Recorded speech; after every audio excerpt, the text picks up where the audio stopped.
To In The Know. We are here to talk about trades and the draft and the NBA Finals and the craziness that's going on with the Memphis Grizzlies and Orlando Magic and how this is shaping up to be a potentially insane offseason. So come check us out. Tune in. Let's kick it off. The New Orleans Pelicans select Zion Williamson. And Holiday, the dribble penetration. So tough going to the goal.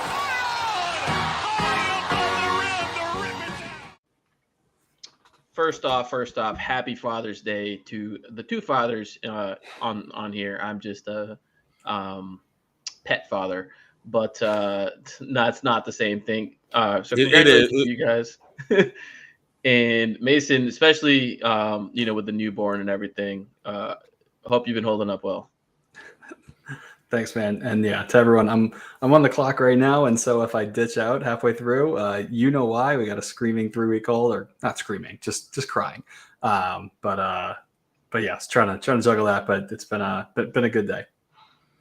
Love to hear it. Hopefully you guys got some quality family time today. Enjoyed your Sundays. It's been fantastic. I see in the intro we're talking about the big trade that happened today, and of course we talk about Rafael Devers to the Giants, bro. Go ahead, let it out. Get it out of your system. Rafael Devers to the Giants. The Yankee killer is leaving the American League after he won 5 of 6 against the Yankees. He's no longer have to worry about him. Mason, your thoughts?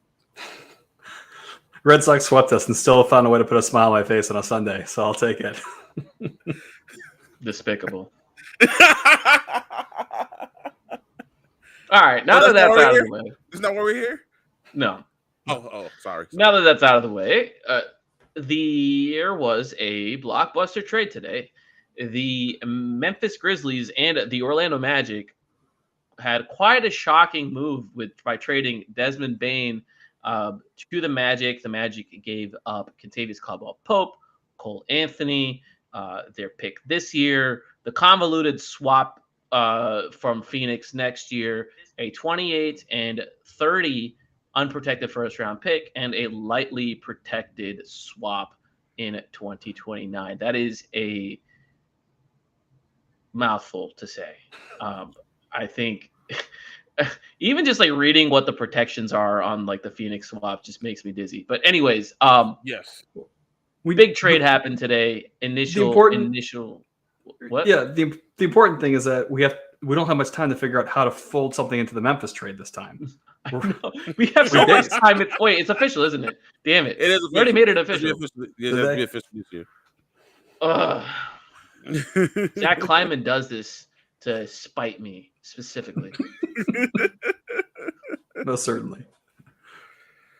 Oh man. Okay, well, let's break it down from Memphis side, and let's break it down from Orlando side. I think honestly, let's start with Orlando first, because they are taking a risk in acquiring the best player in the deal. They are going all in this, I guess, tumultuous East. So how do you feel about this move from Orlando side? My initial thoughts are always, hey, if you want to go for it, I love it. I always want a team to say, bump it, we're trying to win a championship. Especially because of Jason Tatum unfortunate injury, and no offense to Indiana, a 50-win team is in the finals currently that I don't think anyone is afraid of. Not saying they shouldn't be. No one fears the Pacers in the East. So I get it. I love it. Absolutely. The East is it's always fairly wide open outside of the top couple teams, right? But now it's especially wide open. And so I think we may all agree that they paid a lot for this, but I respect them making the move. And I think he's a great fit with the team. And so I think that on the basketball court, it makes sense. We talk a lot about opportunity cost in this podcast because we have a team that doesn't go for it ever. And so far be it for me to criticize the team for going for it. And so good for Orlando. And this should be a fun team to watch next year. So one of the one of the things that I asked in the Discord is that what is the barrier for all sins are forgiven, no apologies from the Magic when it comes to this move? I think we've had conversations about Mikal Bridges and the Knicks making that move and what the criteria would be for, like, okay, that was a smart move. You spent 5 picks. What do you need? What threshold of success do you need to hit? So for the Magic, it's a pretty big commitment. It's obviously a tremendous fit for them. He's a very good player, and they were one of the worst, if not the worst, half court offense in the league. And they sat on their hands at the deadline. It didn't do anything to address that. And now they are swinging big and going all in to address that. So with this level of commitment, we agree in general that, like, okay, going for it, love to see it. But there has to be success that follows, right, for it to ultimately be worth the price. So where do you guys set that bar? You go first, Mason. I guess when I'm thinking about like the Orlando Magic and where they've been the last 10, 20 years, like there was the really fun, honestly, became my second favorite team in basketball, that Magic team with with Hato and Rashard Lewis and Dwight Howard. Like that team was so fun. And so fun. they haven't had a squad like that. And I think sustained success where like they're not fighting for the play-in, like the next 2 to 3 years, they're a clear top 6 team. Like you've got to get out of the first round, right? But like I'm not holding the Orlando Magic to like you've got to make the conference finals. You've got to do this. Like I feel like an exciting team that can lock down home court in a playoff series for once or twice. Like for Orlando, from where they've come from, like especially given the fact that it's one of the picks isn't theirs. I think the 2030 pick is a juicy one, but like if you can at least make the 2028 pick bad, like I think maybe that's my bar. Fair. In the Discord, I said, tough 6-gamer in the second round, it would be forgiven. But now that I think about it, especially because Desmond has 4 years on this deal, and they're going to be an expensive team real soon. Yeah, they got to do the conference finals. You got to make at least 1, maybe 2 conference finals. The Knicks went all in, made the conference finals. The Wolves went all in. They made conference finals twice. I think that may be the bar of 4+ draft picks. Conference finals should be the goal, that you're aiming for. Yeah, I mean, absolutely. And just an aside here, I think the chat, we're gonna get to the Trey Murphy stuff. So we're not ignoring you. Trust us. But I think if you to Mason's point, I was looking through the Magic's history since 2010, the 2010-2011 season. Here's how it's gone: lost in Eastern Conference first round.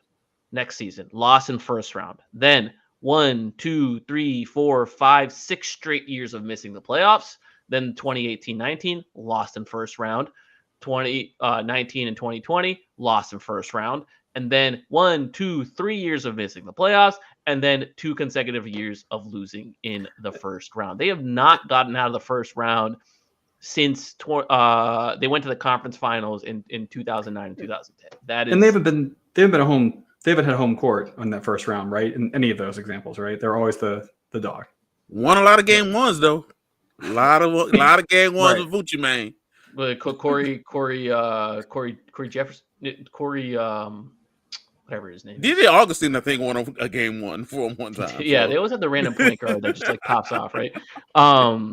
But yeah, I mean, look, I think there has to be success. It can't continue to be a first round out. But there's also, this is a franchise that doesn't like paying the tax. Like many teams in the NBA, many owners. We're not going to go there with their ownership, but you guys know the deal there. But look, this is a all in, pushing your chips in move, and you can't half-ass it. This is going to be a situation where, okay, you did this. This is a team that's already kind of projected to be in the tax. They should maybe try to get out this season, but Paolo's extension, when that kicks in, you have to be willing to pay the tax, right? Maybe you start your repeater clock when Paolo, and Paolo could be a guy that hits the 30% All NBA, Rose Rule extension, like that's something that they're anticipating for. And when you look at it that way, like Paolo's young, Franz is young.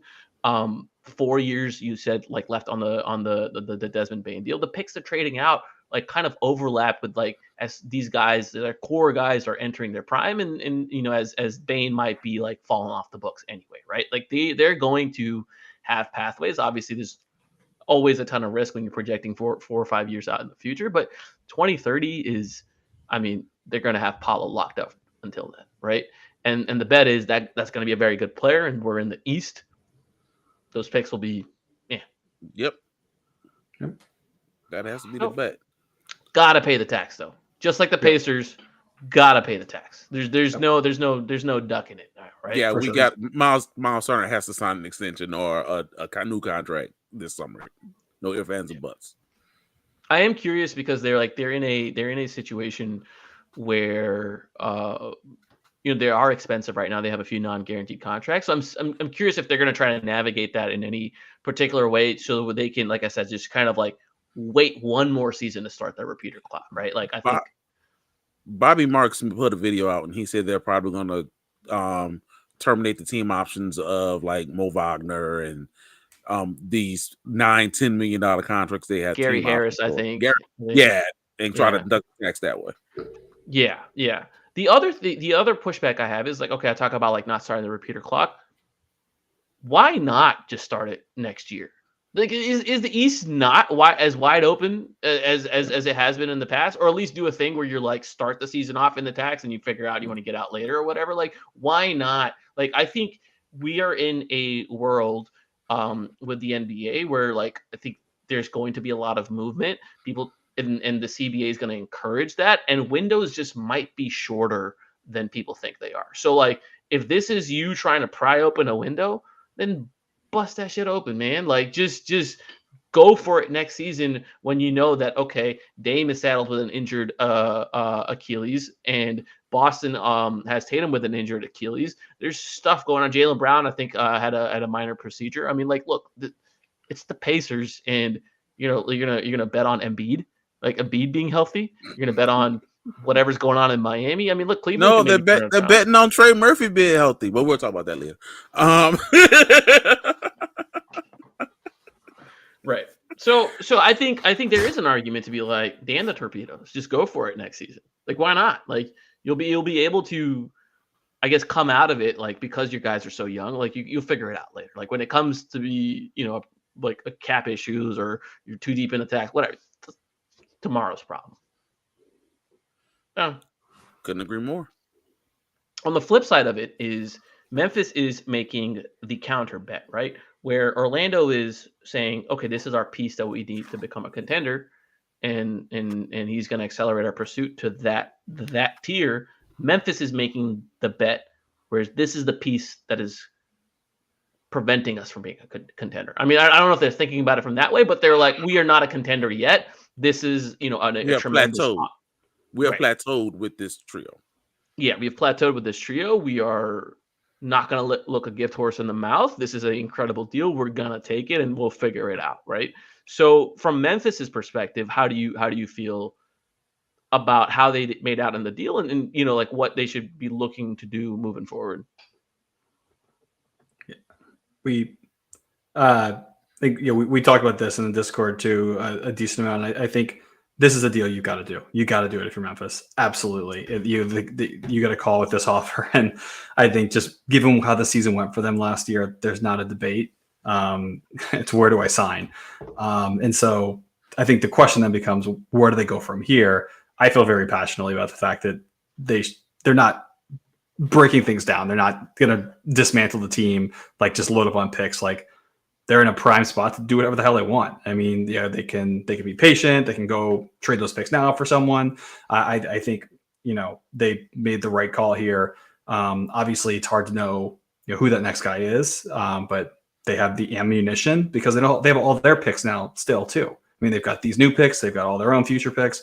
And I feel like any time you're a small market team, your future picks are inherently just more valuable. I think people just look at it that way because, like, okay, well, if your ship breaks down, you're not this like glamour market who's going to be able to just go get a free agent and make things better. And so I think they've got a lot of attractive, chips to push in for whoever the next guy is going to be with Jaren Jackson and John Morant. So I think they're in a great spot. I have a question. Can the KCP and Cole Anthony deals be traded in the 2025-2026 offseason? Yes, but it'll still be subject to like a time. Like functionally, yes, because we're so Okay. far away from games that like it's just not going to matter. Like they can agree to a deal, and then like when it becomes legal for them to aggregate those deals, they can Yes. do it. It doesn't take that long, but they can flip those guys individually at any point, right? So like it's the aggregation that has the time delay. But like if you're just like, all right, well, I'm gonna turn Cole Anthony and picks into Herb Jones, I could do that today. That's something they could do that instantaneously. But I see this comment in the chat. Since I already brought up Herb Jones, do you think Memphis is going to maybe stay pat this season, run it back with Santi, just kind of fill in around the edges? 16 is the draft pick that they have, make that draft pick, renegotiate with Jaren Jackson to kind of like lock it in? Or do you think maybe they'll do like a medium step move for now and kind of wait till maybe someone more exciting becomes available? The medium step being like Herb Jones, right? Like that's what I would say medium step. It's like it's still aggressive. It's still probably going to cost you like 2 picks at the minimum, I would think. But it's not like, okay, we're sending 15 picks for whoever, right? But it buys them time to be like, all right, we're going to be a good team this year. Really, that's a good roster. John Morant, Jalen Wells, Herb Jones, Santi Aldama, Jaren Jackson, Zach Edey, Brandon Clark. That's KCP. I mean, whatever. KCP. That's a solid roster. It buys them time to be like, okay, well, if Cleveland implodes, do we push our chips in for Donovan Mitchell, right? If I know Matt Ishbia doesn't want to trade Devin Booker right now, but the one. That's why I asked the question. In a year, we have that Phoenix thing, like this time next year, is that the one, you look into, like, you know what I mean? Like, so where do you guys fall on like how the Grizzlies like might operate there? I think they trying to go big game hunting, if not this summer, no later than next summer. I think they may look at Book. They may look at the Boston duo, try to see if they can split one of those up if they are truly trying to get out the tax. I think Memphis, especially Kleiman, because he's fired his coach now, they want to go big game hunting and surround Ja and Jaren Jackson Jr. with a big third guy and try to win the West. If not this summer, next summer. I think that's the logical play here. They're fun pieces to talk about, but they shouldn't rush this. They really shouldn't. They have the benefit of time on their side with their stars. They're young. They're like not even in their prime yet, and so they'll get expensive. But I think I would expect that they have some, like John and Jaren will allow the Grizzlies to play this out the right way, versus just trying to rush and replace Bane as quickly as possible.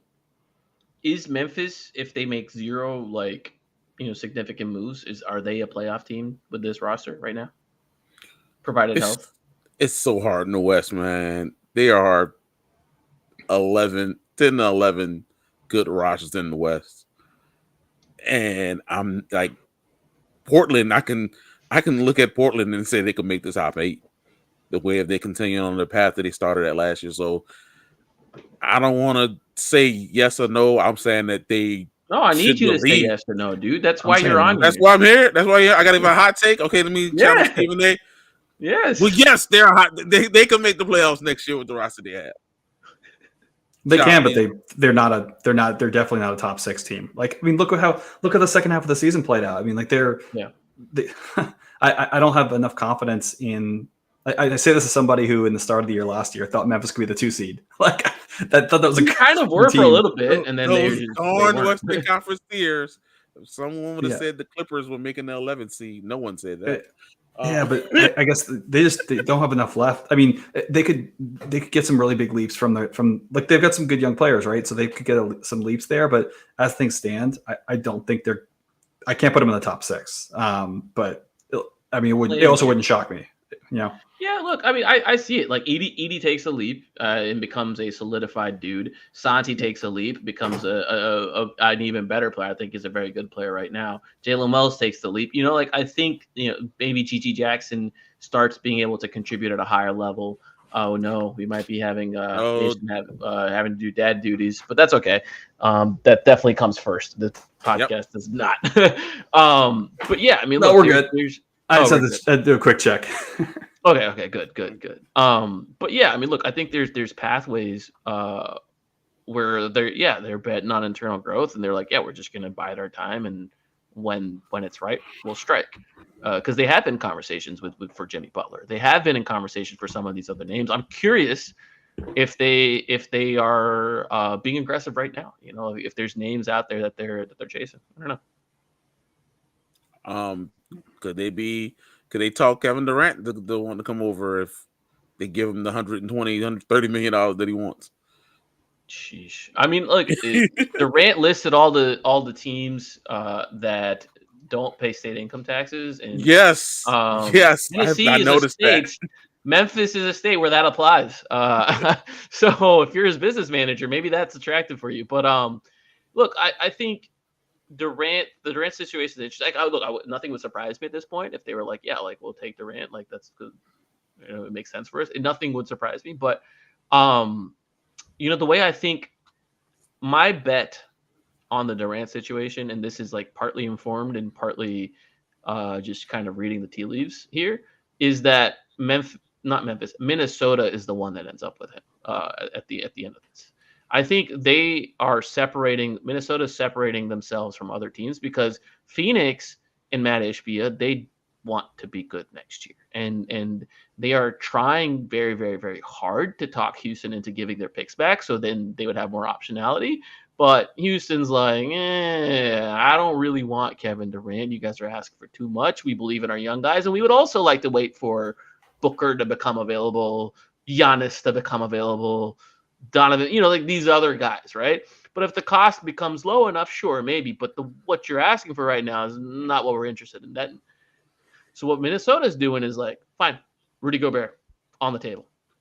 And I think that is what's separating Minnesota from other teams is I think they have a willingness to trade Rudy here. And that is something where, okay, if you're Phoenix, you're like, we can build around this idea of Booker. We have a concrete defense with Rudy, and maybe Brad Beal has a bounce back season if KD's not there to share the usage, whatever. I don't know what kind of picks and ancillary stuff is involved or anything like that. I think it would be interesting if they're able to pull like any kind of like rotation pieces from Minnesota to make the salary work, or what if they have to get Brooklyn involved to dump salary? Because both of these teams like are so capped out that like doing a trade will trigger an apron. Phoenix is already way past the second apron, so it's just like it's one of those things where it's like there's a very fine needle to thread here, but it's possible, and yeah, I mean, we'll see. My bet is Minnesota pulls it off. The inability to sign and trade for No kind of takes a lot out of this, doesn't it? Because I think No and Rudy would be like a great starting point, unless they, what's my Dante. Unless Rudy and Dante sounds like a good compensation package to build around to get KD. Yeah. I mean, we're all spitballing here because we don't know the salary, because the salary structures have to be very precise because of both team situations. And more than likely, I would guess, is they get a third team involved to help smooth out the salary issues. Yeah. I'm just thinking about Julius Randle's role as third scorer. How he's going to take that. Hey, man, the Julius Randle drives, he could touch the paint in ways KD can't anymore. So I thought Randle was really impressive. I thought he was really impressive. He was good. Starting like from February on. I thought it was really, really good. He played he filled the gaps where it's like, okay, like there's a clear playmaking need.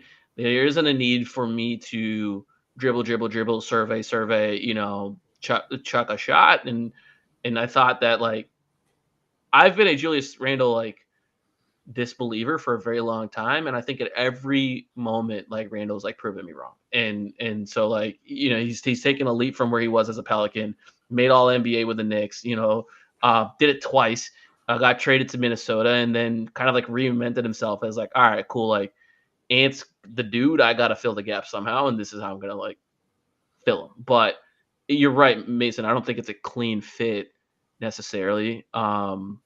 But it's a $55 million expiring if he doesn't sign.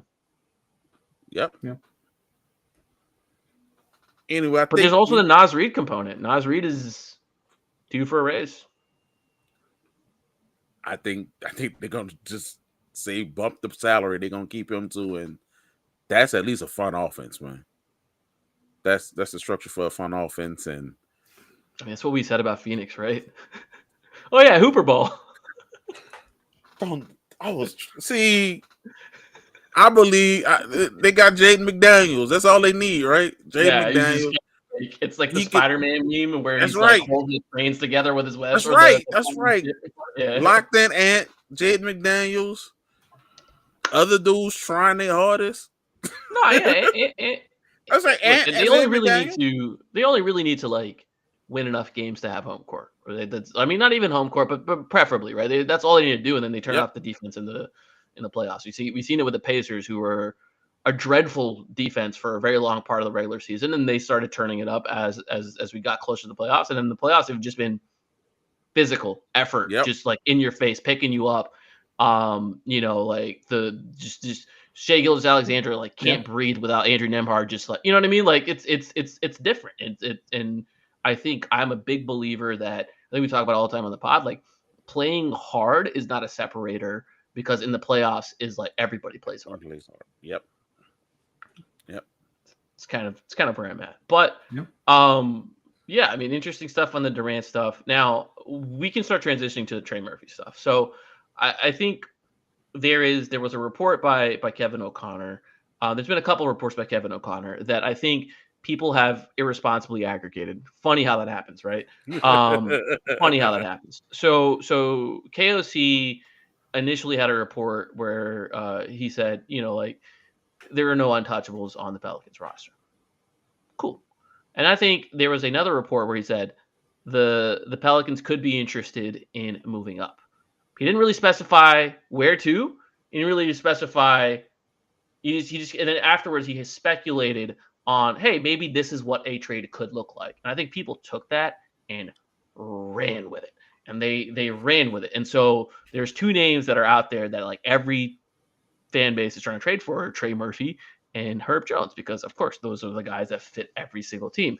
And on the Trey Murphy front, I think we've already said this on this podcast. The Pelicans have no desire to trade Trey Murphy. Pelicans have no desire to trade Herb Jones. However, if you wow them with a Desmond Bane style deal, they will listen, and there will be a dialogue, and there will be conversation. Now, do you think Trey Murphy is worth more or less than Desmond Bane? More. Yeah, absolutely. Between the age, the potential, having 70 to 80 million less committed to him as according to Dez. And shouts out to the homie Eddie on Twitter. He can tie his shoes without sitting down because he has long arms. Yeah, he's worth more. Yeah. Yeah. Okay. I mean, so what would be your threshold for moving Trey? Like how wow would it need to be? Now, this is where I'm going to sound like I'm contradicting myself, but bear with me. If San Antonio would have called me and said, we'll sell the 2027 first 14, and 2. Atlanta 2027 verse and 2 for Trey. I will listen. It's less first round picks, but one of them is Dylan Harper. And if I could get Dylan Harper, I have my cornerstone player in hand. So I would definitely listen to that trade. Is it less first round picks? Yes, but Dylan Harper in hand is about 3 first round picks. Because you go into this draft with 2, 7, and 14.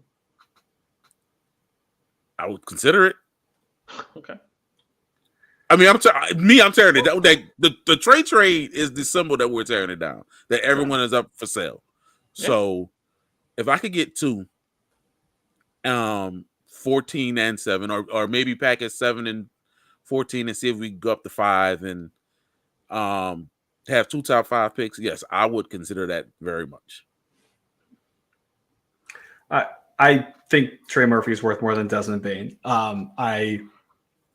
I do get a little squeamish when we try to compare like these deals, like the Mikal Bridges deal and the Desmond Bane deal, because these deals sometimes happen in a vacuum, but like it's just one bidder who got desperate, right? And so that's the threshold here, is that if you're waiting, and I feel like this is kind of how the Pelicans got into some of the challenges they were in and not making moves. It's like if you're trying to compare to one specific situation and how that happened, you may never have that specific situation play out for you. And so I mean, we could argue you could argue something about BI. Is that what happened? Like they just kept waiting and waiting for the perfect deal and it never came, right? I mean, no. I mean, it's not even like the perfect deal. Like, but you're right. The concept applies there. You got left holding the bag. Right. Yeah. And so you can't wait for that. The infamous KD rumor and saying don't trade him because he's KD 2.0. And I'm like, no, KD 1.0 won 2 titles and was 30 point per game guy. It's not KD 2.0. Like, if the deal comes, you can't be twiddling your thumbs and waiting for the perfect one. There were 100% opportunities, and I won't elaborate on them, to trade Brandon Ingram for players of all NBA talent.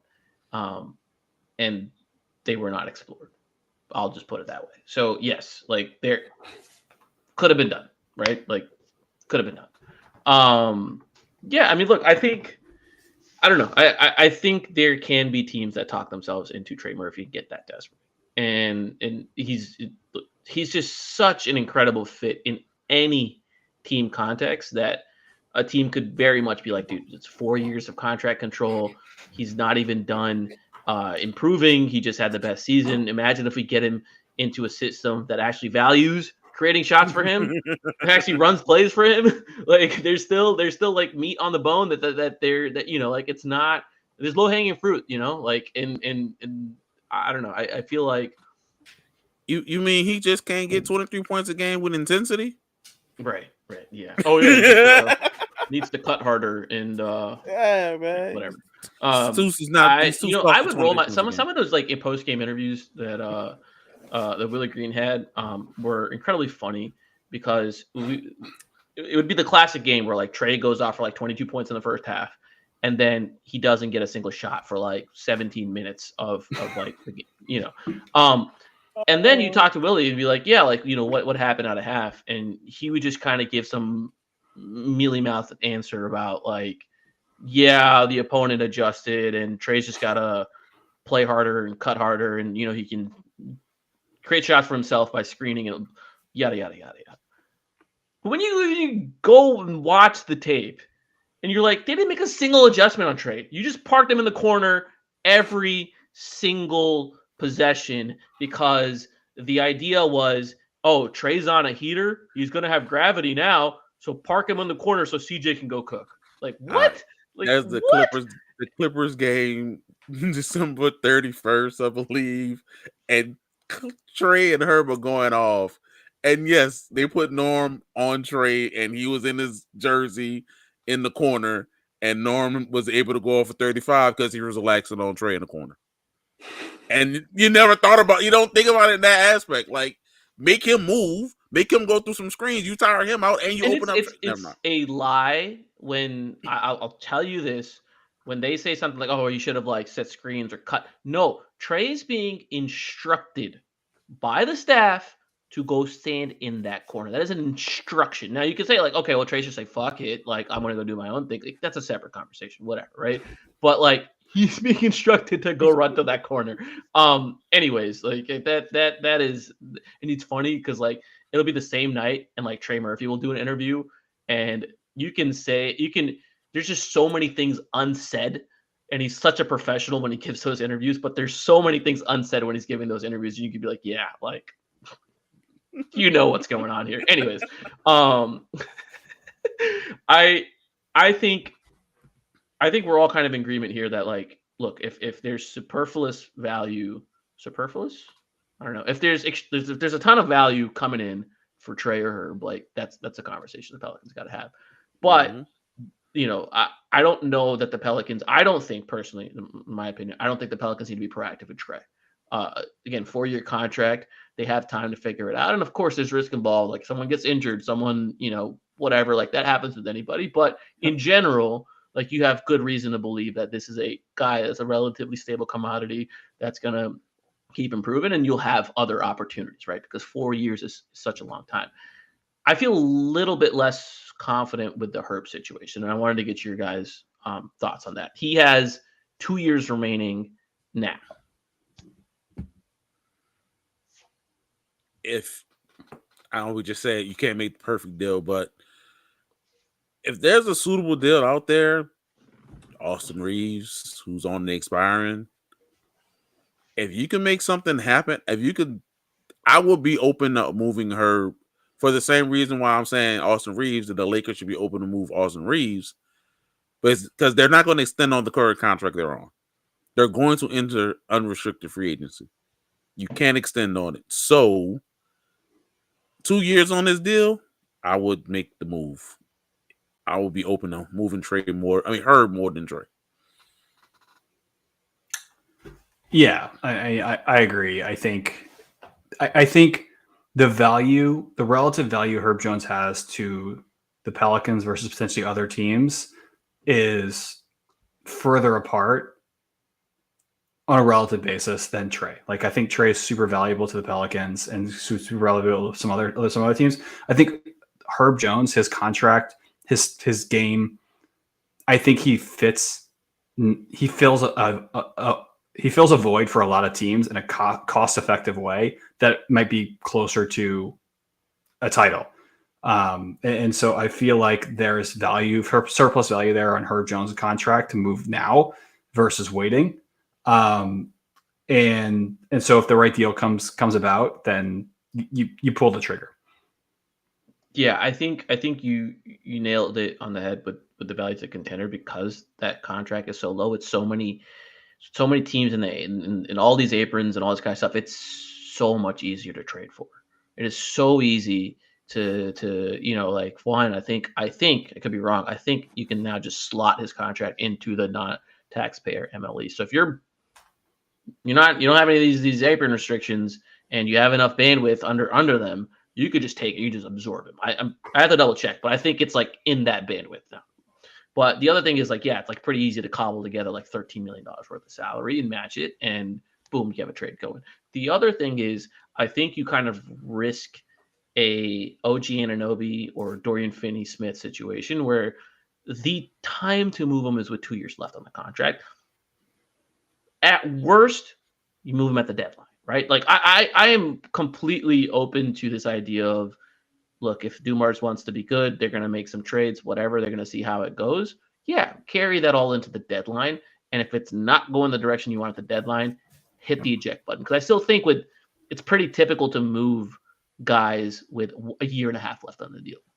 Like they don't lose that much value from like now versus February, but they lose a ton of value if you don't move them in February and they get to that 1 year mark, and then all the value is gone, in my opinion. Especially a guy like Herb, where I think we've talked before about how hard it can be to trade for a big name at the deadline and have that big name fit and like make a huge difference that same year. I don't think that's the case with Herb. I think you can trade for him and he's immediately going to impact winning to the degree you expect when you trade him versus like other stars. It might not be till next year where you fully realize their, the integration of that guy to your team, Have defense will travel. Yeah, we are watching Alex Caruso be like the second best player in the finals right now. There's like, I promise you, there's teams out there thinking like, can Herb be that guy? Can that be it for us? You know what I mean? Like, I don't know. I mean, that's kind of where I'm at. Again, I think on an individual level, I would love Herb Jones to be a New Orleans Pelicans forever. I mean, that guy's incredible to watch, right? But the Pelicans are just in such a weird team building situation where it's like, are you good? Are you bad? What direction are you headed? And there's so many questions that we have yet to get answers on. But I think, we'll probably start finding out when it comes draft time. The last thing I wanted to touch on is this, like, moving up for Ace Bailey at 3 specifically. That we talked about it on the last podcast, and I'll say it again. Daryl Morey is a liar. What's the James Harden quote? I'll say it again. Daryl Morey is a liar. No, apologies to Daryl, but yeah, I think anything around that is coming out of Philadelphia and the Pelicans. I would be shocked. I'd be shocked if they made an aggressive play to move up to draft Ace at 3. I'm telling you, I don't see it. I think there's a number of guys that they like in the range that they're at. I think they're optimistic that some one of these guys are going to fall through the cracks and be there at 7. Maybe a Con Knipple, maybe Malawak is there, maybe Fears is there. I don't know. I think they like a lot of guys in that situation. And if none of those guys are there, I would not be surprised if they look to trade back. I think I will say that, like, Troy Weaver loves the draft. He loves the draft. That is his specialty. And I do think if that is your strength as an organization, if we want to say that's his strength, yeah, go get multiple picks, right?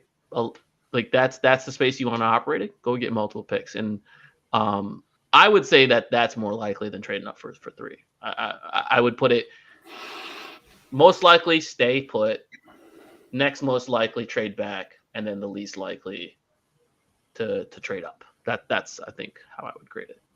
But you never know. So I have to stop my Fanatics Ace Bailey jersey maker. I mean, you can do whatever you want, dude. Oh man. I think that's anything else, fellas. I'm on borrowed time as it is. I can't believe we've lasted this long. Yeah. I'm hungry. I'm gonna go eat. But yeah, I think that's it. And I really appreciate everyone joining on their Sunday night on Father's Day. So shout out to y'all. Happy Father's Day. If you're like me, also a heartfelt condolences to everyone who's lost their father. I understand how this day can be not as great for you. So our love and thoughts are with you. And lastly, about being a father, check out Giannis's TikTok. Oh my God. Like, subscribe, love the video, tell a friend to tell a friend. Y'all be easy.